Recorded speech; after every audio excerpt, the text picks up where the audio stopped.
महर्षि ब्रह्मर्षि मार्कंडेय जी ने अपने मार्कंडेय पुराण में जिन 9 देवियों की चर्चा की थी उसका कवच रूप हमने पढ़ा था, उसका पाठ किया था। उसी के बारे में आगे मैं शुरू से पार्वती के से लेकर कैसे देवियों का जन्म हुआ, किसका वो अंश थी, इस बारे में हम आपको बता रहे हैं। जिस समय न सत था न असत था, न कारण था न कार्य था, चारों ओर अंधकार था, उस समय माँ आदि भुवनेश्वरी ने जिसको हम दुर्गा कहते हैं, उसने शिव को उस शिवलिंग के रूप में उपस्थित किया, पैदा किया अपनी योगाग्नि से, जो जलाधारी पर बैठा हुआ है। और आज भी वही शिवलिंग मूल रूप है शिव का, वही शिव है। और भगवान शंकर, भगवान महेश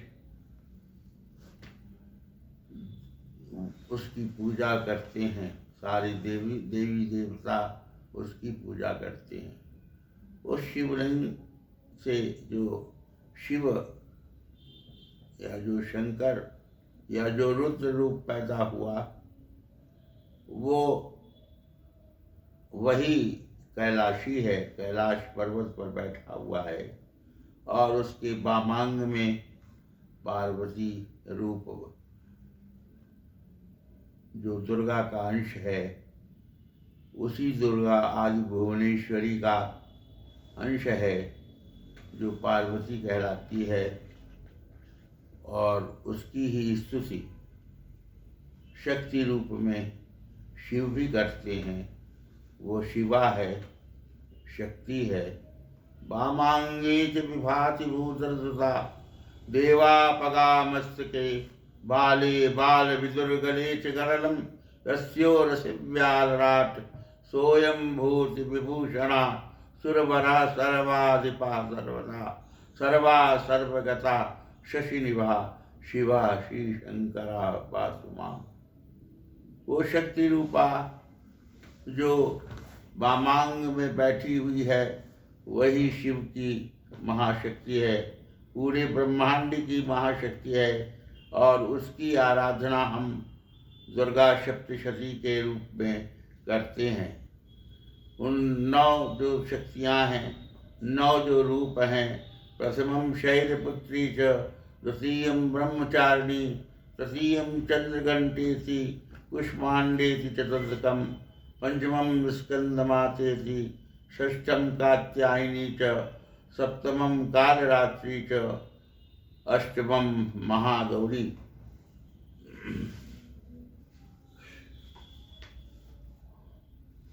महागौरी च अष्टमं, नवमं सिद्धदात्री च, नवदुर्गा प्रकीर्तिता। ये 9 दुर्गा हैं। इन्हीं 9 दुर्गा के माध्यम से हम देवी की आराधना करते हैं और दुर्गा सप्तशती का पाठ करते हैं, उनकी स्तुति करते हैं। ब्रह्मा ने ही इन नामों का आख्यान प्रस्तुत किया था, ब्रह्मा ने ही इन नामों को बताया था और उनकी स्तुति की थी।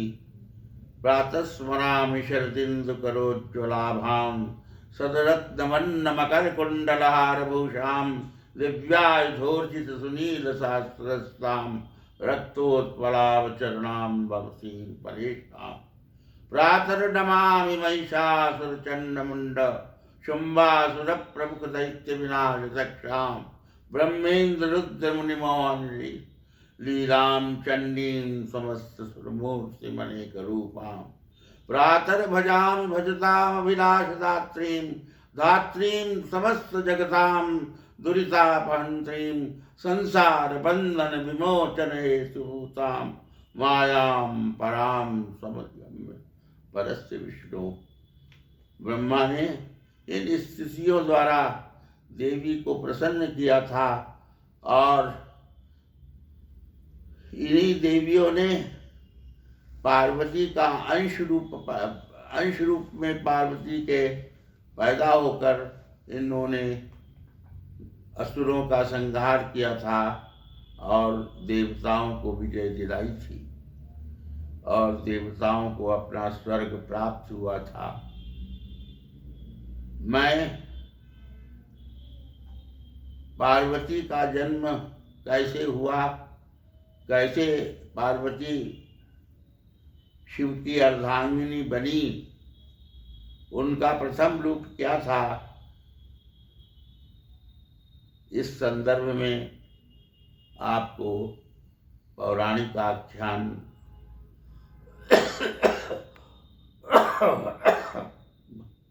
बताना चाहता हूँ। आदि भुवनेश्वरी ने जब शिव को पैदा किया, शिव को अवतरित किया, अपनी योगाग्नि से शिव रूप प्रस्तुत हुए, तो शिव ने अपनी जंघाओं से ब्रह्मा और विष्णु को पैदा किया और ब्रह्मा को षष्ठी का सृजन करने की बात कही और विष्णु से इसका पालन पोषण करने की बात कही। ब्रह्मा ने शिव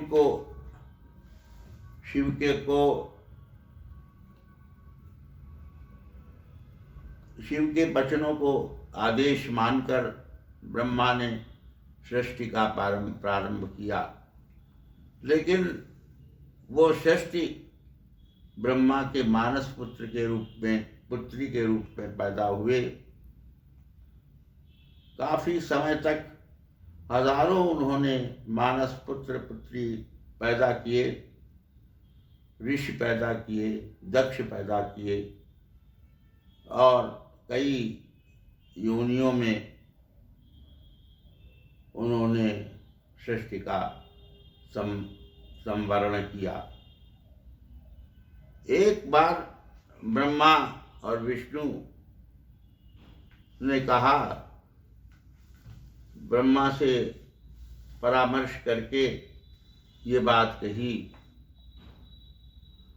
कि सृष्टि का विकास इस प्रकार मानस पुत्रों के साथ कैसे होगा,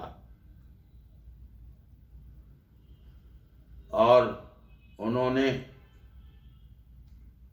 कहा कि ये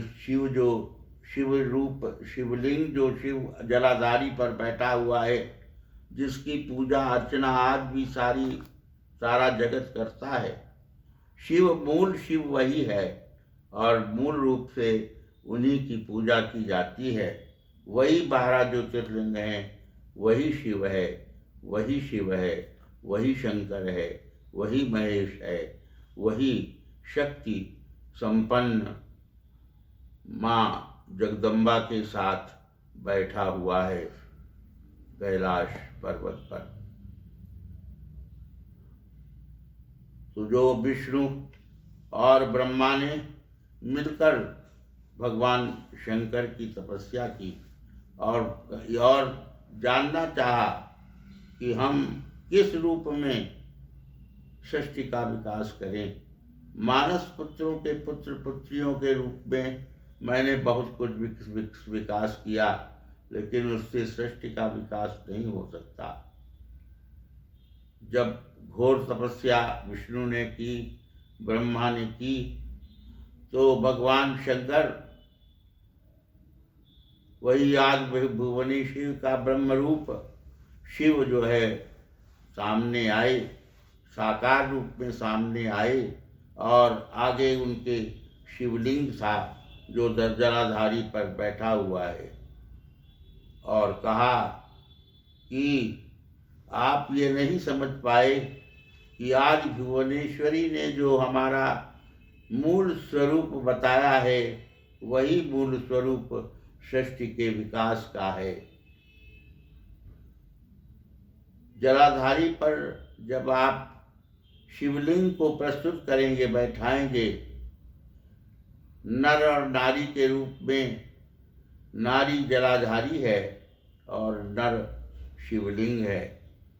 तो जलाधारी पर, नारी के जलाधारी पर जब शिवलिंग बैठा हुआ है, बैठेगा, तभी सृष्टि का विकास हो सकेगा। और वही रूप विष्णु ब्रह्मा ने अपनाया और ब्रह्मा विष्णु ने उसका पालन पोषण करके इस सृष्टि का विकास किया है।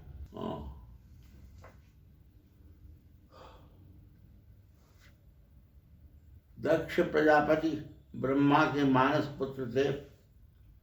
ब्रह्मा ने दक्ष प्रजापति को सारे प्रजापतियों का स्वामी बनाया और अध्यक्ष बना दिया और कहा कि आप यज्ञ कीजिए, हवन कीजिए और सृष्टि के विकास में योग दीजिए। दक्ष प्रजापति का विवाह प्रसूति से हुआ। प्रसूति वरुणपुत्री थी। उसके प्रसूति और दक्ष से 60 कन्याएं पैदा हुई। इन कन्याओं का विवाह दक्ष प्रजापति ने चंद्रमा, कश्यप ऋषि और विष्णु, शिव तथा अन्य ऋषियों, मुनियों, देवताओं के साथ कर दिया। कश्यप को 16 पुत्रियां विवाह किया और चंद्रमा से 14 कन्याओं का विवाह किया। अदिति सबसे बड़ी थी, जो कश्यप को ब्याही थी। उसी से देवता पैदा हुए, देव पैदा हुए, जिससे दैत्य पैदा हुए। इस तरह से सारे जो जीव जंतु हैं, कद्रु से सर्प पैदा हुए। इस तरह बहुत सारे जीव जंतु, सारे सृष्टि का जितने जीव जंतु हैं, उनका विकास इन देवियों के, जिनका विवाह उन लड़कियों से, उन कन्याओं से, उन बेटियों से जो दक्ष प्रजापति की थी, उनसे ही ये संसार, ये सृष्टि का विकास ऋषियों, देवताओं के माध्यम से हुआ।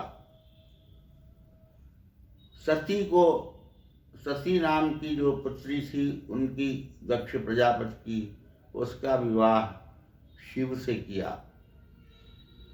सती शिव की अर्धांगिनी बनी, जीवन संगिनी बनी, शक्ति रूपा शिवा बनी और सती के साथ विवाह करके शिव आनंदित हुए। सती पतिव्रता थी, अत्यंत पति को अत्यंत मानने वाली, पति के प्रति समर्पित सती ने शिव के साथ कैलाश पर निवास किया और वही सती एक बार भगवान राम को देखा कि वनवास में के समय राम सीता के वियोग में, सीता अपहरण का होने के बाद, जब सीता का अपहरण रावण, लंका का अधिपति रावण कर ले गया, तब और राम ने और लक्ष्मण ने दोनों ने मिलकर उसकी खोज प्रारंभ की। राम खोज करते करते जटायु से मिले, जटायु के बाद शबरी से मिले, और इस तरह से एक कबद्ध से मिले जो एक ऋषि रूप था, उसका उन्होंने उद्धार किया।